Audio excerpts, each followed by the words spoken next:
هذاك عمك وخالك اللي كيجيو من الخارج اللي كيجيبوا لك هاد الريحه هادي، ها هي تيجيبوها لك دايره بأورو فاصلة 79.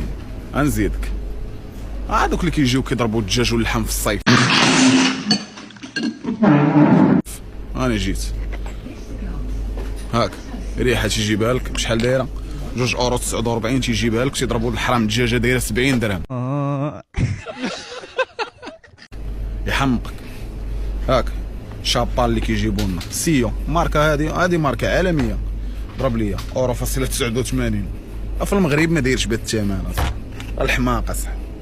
والله خوتي تيهبلوني شي نهار بالرب. تخيل معايا الريحه اللي كتجيب لك خالتك كتقول لك هذه خديتها لك من ديكاتلون، ويلي ديكاتلون ماشي ماركه ديال الريحات. المهم شوف شحال داير اخويا هذا شامبو راه الفوق 1.9 دولار. ويلي ويلي ويلي ويلي ويلي. نعم انها الفرشه لعمك وخالك الذي في الغربه.